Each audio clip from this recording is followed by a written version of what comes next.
الرحيم الحمد لله رب العالمين والصلاة والسلام على أشرف الأنبياء والمرسلين نبينا محمد وعلى آله وصحبه أجمعين ومن تبعهم بإحسان إلى يوم الدين وبعد.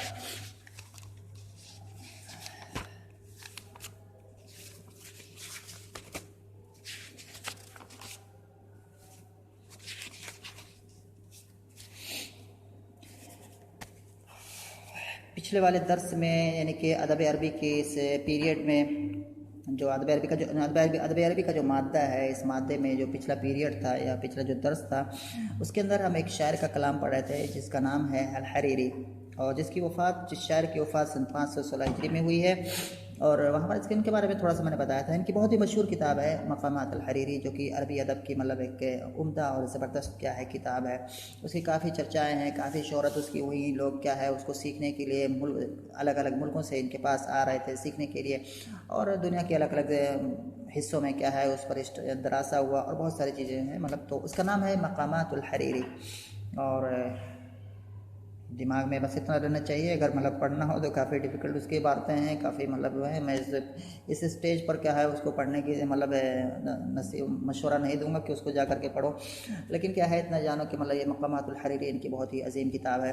اور ان کے اشعار بھی ہیں، کافی اچھے اشعار ہیں. تو ان اشعار میں سے کیا ہے، یہاں پر چند اشعار جو ہے یہاں پر صاحب کتاب ہے جن کا محمد شریف سلیم جو ہیں، جو کہ اس کتاب کے مصنف ہیں، یعنی کہ مجموعہ من النظم والنثر.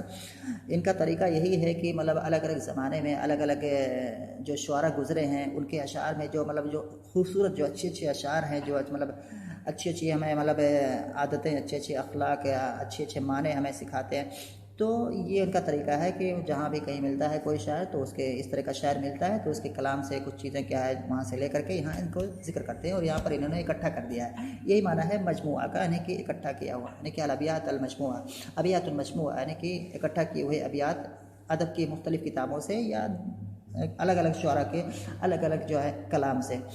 تو اور یہ دو طرح کے ہیں کہ شعراء یا ادب جو ہوتے ہیں، یا یہ ادبا جو ہوتے ہیں عربی ادب کے اندر، کوئی شاعر ہوتا ہے، کوئی ادیب ہوتا ہے. یعنی کہ شاعر جو ہوتا ہے وہ اپنا کلام شعر کی صورت میں پیش کرتا ہے، اور جو شاعر نہیں ہوتا ہے وہ اپنا کلام نثر کی صورت میں پیش کرتا ہے. تو ادب کی دو صورتیں بنتی ہیں مین طور پر، جو شاعر جسے پہلے بتایا بھی ہے کہ ایک نثر ہوتا ہے، ایک نظم ہوتا ہے. تو یہ چنانچہ کتاب بھی کیا ہے دو حصوں پر مشتمل ہے، نظم ہے اور نثر ہے. تو یہ ہم ابھی نظم والا جو حصہ ہے اس میں پڑھ رہے ہیں، اور جو سلیبس ہے وہ بھی یہ نظم والے حصے ہی میں ہے. تو یہاں پر ہم جو ہے پچھلے کلام میں حریری کے پچھلے جو درس میں یا پچھلے پیریڈ میں ہم حریری کی باتیں، اس نے جو کچھ اچھی باتیں کہی ہیں ان کو ہم پڑھ رہے تھے. یہاں پر ہم نے جو ہے 3 لائنیں اس شعر کی پڑھ لی تھی، جو کہ سامح اخاک اذا خلت منه الإصابة بالغلط وتجافى عن تعنيفه إن زاغ يوما أو قصد واحفظ صنيعك عنده شكر الصنيعة أو غمت. یہ معنی ہم نے یہ تینوں لائنیں ہم نے پڑھی تھی، اس کے مفہوم کو سمجھا تھا اور جو چیزیں تھیں وہاں ہم نے کیا ہے جانا تھا. اس کے بعد پھر آگے شاعر کہہ رہا ہے وَأَطِعْهُ إِنْ آسَى، وَأَطِعْهُ میں پہلے عبارت پڑھ دے رہا ہوں. شاعر کہہ رہا ہے وَأَطِعْهُ إِنْ آسَى وَهُنْ إِنْ عَزَّ وَدْنُ إِذَا شَحَتْ وَقْنِ الْوَفَاءَ وَلَوْ أَخَلَّ بِمَا اشْتَرَطْتَ وَمَا اشْتَرَطْ وَاعْلَمْ بِأَنَّكَ إِنْ طَلَبْتَ مُهَذَّبًا رُمْتَ الشَّتَتْ. کافی اچھے معنی ہیں، کافی اچھی باتیں اس کے اندر ہیں. سب سے پہلے ہم اس کے جو الفاظ معنی ہیں، جو پہلا کام ہم کرتے ہیں وہ یہی ہے کہ عبارت پڑھنے کے بعد ہم اس کے بعد الفاظ معنی پر دیکھتے ہیں. الفاظ معنی کے بعد ہم اس کا ترجمہ کرتے ہیں.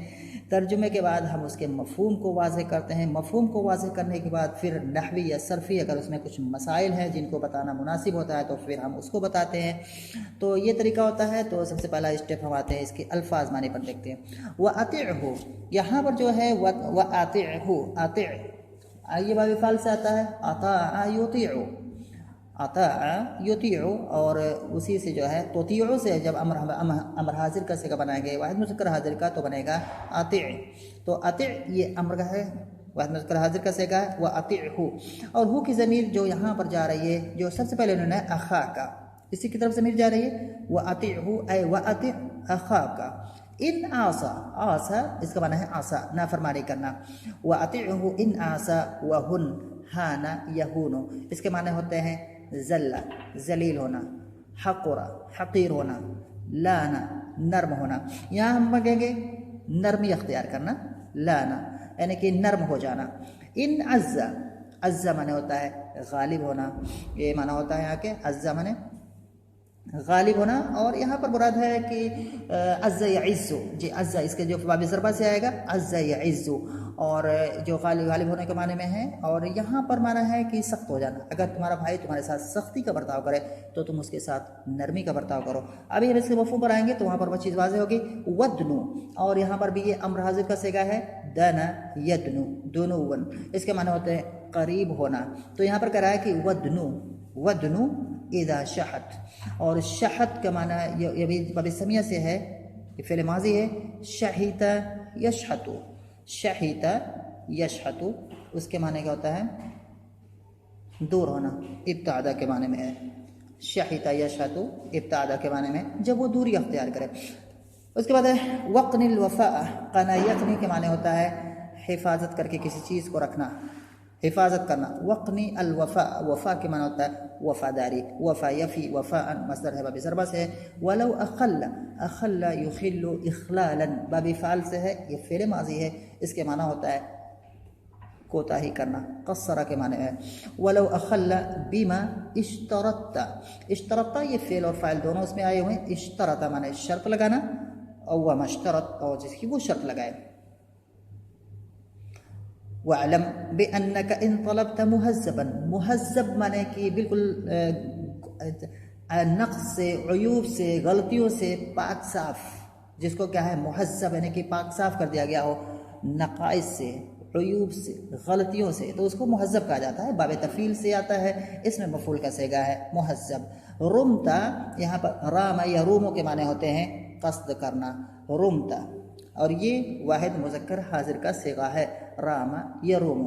الشطط، الشطط یعنی کہ شط یشت یا شط یشت، نصرہ یا ضربت دونوں سے آتا ہے، جس کے معنی ہوتے ہیں کہ حد کو پار کر جانا، حد کو تجاوز کر جانا، یہ معنی ہے. اور شطط یہاں پر کیا ہے، یہ مصدر ہے. ہم آتے ہیں جو ہے اس کے مفہوم پر آتے ہیں، دیکھتے ہیں پھر ٹائم لمبا ہو جائے گا. شاعر کہہ رہا ہے وَأَطِعْهُ، اور یہ اچھی بات ہے جو نصیحت کی بات ہے، بلکہ یہ جو اشعار ہیں ان کا جو ٹاپک ہے وہ ہے نصیحہ. اور اشعار کبھی شاعر کیا ہے بطور نصیحت کہتا ہے، کبھی بطور فخر کہتا ہے، کبھی بطور غزل کہتا ہے، کبھی بطور وصف کہتا ہے، کبھی بطور فخر کہتا ہے، اور بہت سارے اغراض ہوتے ہیں. یہاں پر کیا ہے بطور نصیحت، یعنی کہ وعظ اور نصیحت کے تعلق سے یہ اشعار کہہ رہا ہے. کہہ رہا کہ وَأَطِعْهُ اے وَأَطِعْ أَخَاكَ، اور اے مخاطب تم اپنے اس بھائی کی فرما برداری کرو. ان آسا، اگر وہ نافرمانی کرے، اگر وہ تمہارے ساتھ نافرمانی کا برتاؤ کر رہا ہے تو تم اس کے ساتھ فرما برداری کا برتاؤ کرو، یعنی کہ تم بھی اسی کے جیسا مت ہو جاؤ. یہی برائیاں آتی ہیں، اگر ایک آدمی کا دونوں لوگ ایک ہی جیسے اختیار کریں گے تو پھر کیا ہے معاملہ گڑبڑ ہو جاتا ہے. تو کہ وَأَطِعْهُ إِنْ عَصَىٰ، اور تم اس کی اطاعت کرو، فرما برداری کرو. ان عَصَىٰ، اگر وہ کیا ہے نافرمانی کرے. وَهُنْ حَانَ يَهُونُ، امر حاضر ہے وَهُنْ، اور تم نرمی کا برتاؤ کرو، یعنی کہ تم نرم ہو جاؤ. لَانَ يَلِينُ اے لن، تو لن اے ہن، لن اگر اسے دوسری طرح سے کہیں گے تو ہن، اور تم نرمی کا برتاؤ کرو، یعنی کہ تم نرم ہو جاؤ. ان عزا، اگر وہ سختی کا برتاؤ کرے، یعنی کہ تم نرمی کا برتاؤ کرو اگر وہ سختی کا برتاؤ کرے. ودنو اذا شہد، اور تم کیا ہے اس سے قریب ہو، اذا شہد جب کہ وہ تم سے دوری اختیار کرنے لگے، تم سے دور ہونے لگے. تو یہ ساری باتیں کہہ رہی ہیں کہ مطلب اپنے بھائی کے ساتھ کیا اگر اس کی جانب سے یہ ساری نگیٹو چیزیں ہو رہی ہیں تو تم کیا ہے پازیٹیو رہنے کی کوشش کرو. اس کے نگیٹو چیز کو، اس کے منفی چیز کو کیا ہے تم اسی چیز سے کیا ہے بدلہ مت دو. یہ شاعر کیا ہے اس میں کہنا چاہ رہا ہے. اس کے بعد کہنا چاہ رہا ہے کہ وَقْنِ الْوَفَاءَ وَلَوْ أَخَلَّ بِمَا اشْتَرَطْتَ وَمَا اشْتَرَطْ. وَقْنِ الْوَفَاءَ، اور وفاداری کو تم لازم پکڑو. وفاداری کی تم حفاظت کرو، یہ لفظی معنی ہو جائے گا، یعنی کہ تم وفاداری کو لازم پکڑو، تم وفاداری کو کیا ہے ہاتھ سے مت جانے دو.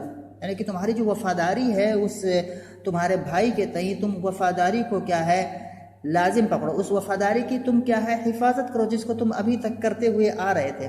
اس کی ان غلطیوں کی وجہ سے اپنی اس وفاداری کو تم کیا ہے ترک مت کر دو. تو وقن الوفاء، قنا یقنی باب ضربہ سے آتا ہے یہ، جس کے معنی ہوتا ہے حفاظت کرنا. تم وفاداری کی حفاظت کرو.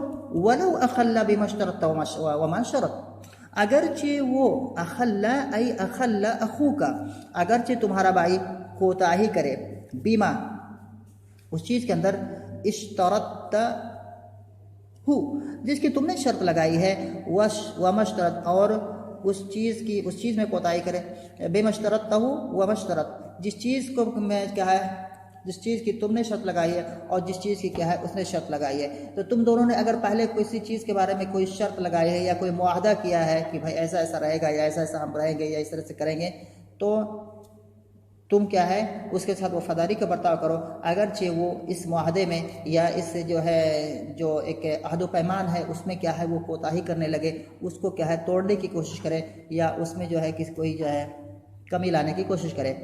تو یہ معنی ہو جائے گا وَأَقْنِ الْوَفَاءَ، اور تم وفاداری کی حفاظت کرو، وَلَوْ أَخَلَّ اگرچہ وہ کوتاہی کرے، بِمَا اشْتَرَطْتَ وَمَا اشْتَرَطْ اس چیز کے اندر جس چیز کی تم نے شرط لگائی ہے، وہ مشترط اور جس چیز کی کیا ہے اس نے شرط لگائی ہے. اور اس سے مراد کیا ہے بے مشترط و مشترط، یعنی کہ عہد و پیمان میں، اے بالعہد بالعہود، یعنی کہ عہد و پیمان میں. ولو اخل بالعہود، عہد کی جمع عہود، یعنی کہ اگرچہ وہ عہد و پیمان کی خلاف ورزی کرے. تو یہ چیز ہو گئی. یہاں پر دیکھتے ہیں ایک بار پھر، یہاں پر کیا ہے اسلوب ہے، کئی بہت سارے کیا ہے اسلوب ہے شرط اور جزا کے. وَأَطِعْهُ اور تم اس کی اطاعت کرو. ان آسا، ان حرف شرط ہے، آسا کیا ہے یہ جملہ شرط ہے. جزا کہاں پر ہے؟ اس کا جزا یہاں پر کیا ہے محذوف ہے، جس پر کیا ہے یہ اطیعہ دلالت کر رہا ہے. ان اصل میں اگر مانگے گے تو کیا ہو جائے گا ان آسا فاطعہ، اگر وہ نافرمانی کرے تو تم اس کی اطاعت کرو. اس طرح سے جملہ بنتا، لیکن جواب یہاں پر محذوف ہے کیونکہ اس سے پہلے ایک کلام آیا ہوا ہے جو اس جواب پر دلالت کر رہا ہے. اور ایسا بہت بار بار یہ کئی کلام عرب میں اگر ہم پڑھیں گے تو ہمیں بار بار یہ چیز ملے گی، اس طرح کا اسلوب ہمیں دکھائی دے گا کہ کوئی کلام پہلے گزر چکا ہے جو جواب پر دلالت کر رہا ہے، اس کے جواب کو وہاں سے حذف کر دیا گیا ہے. اور کلام عرب کے اصل یہی ہوتا ہے کہ کم بات میں آدمی کیا ہے اپنی ذات کا کم الفاظ میں، کم جملوں میں، کم کلمات میں آدمی اپنی باتیں زیادہ اگر ادا کرے تو یہ اچھی چیز مانی جاتی ہے. تو اس طرح ایسے ہی آگے بھی آئے گا وَهُنْ إِنْ عَزَّ، اے إِنْ عَزَّ فَهُنْ، تو یہاں بھی جواب کیا ہے محذوف ہے. ہن کیا ہے یہاں پر کیا ہے یہ جملہ ہے، اور اس کے بعد ان عزا، ان حرف شرط ہے، اور اس کے بعد عزا کیا ہے یہ جملہ شرط ہے، لیکن جواب یہاں پر محذوف ہے کیونکہ خود اس پر کیا ہے دلالت کر رہا ہے. ایسے ہی سیم چیز ودنو اذا شہد اور ادنو اذا شہد، اذا کا یہاں پر جو جزا ہے محذوف ہے کیونکہ اس پر کیا ہے ادنو دلالت کر رہا ہے. اگر اصل بنائیں گے تو ہوگا اذا شہد فدنو. اس کے بعد ہے وقن الوفاء ولو اخل بما اشترطت وما شرط، یہاں پر ہے ولو وقنی الوفاء، یقنی اس کے اندر فعل ہے، اس کے اندر کی ضمیر اس کے اندر فاعل ہے، الوفاء مفعول بھی ہے یقنی فعل کا. ولو واو حرف عطف، لو اس کو کہتے ہیں لو وصلیہ، لو وصلیہ یعنی کہ اس کو اگرچہ کا معنی جو ادا کرتا ہے، اس کو جو اعراب کرنے والے جو معربین ہیں اس کو کہتے ہیں کہ اس کا کیا ہے جزا نہیں آتا ہے، یعنی کہ اس کا جزا نہیں لایا جاتا ہے. ولو اخل، اخلو کیا ہے یہ شرط ہے، ادات شرط ہے. اخلا فعل ماضی ہے، اس کے اندر ہوا کی ضمیر ہے جو کہ اخا کا جو پہلے گزر چکا اس کی طرف لوٹ رہی ہے. با حرف جر ہے، ما موصولہ ہے.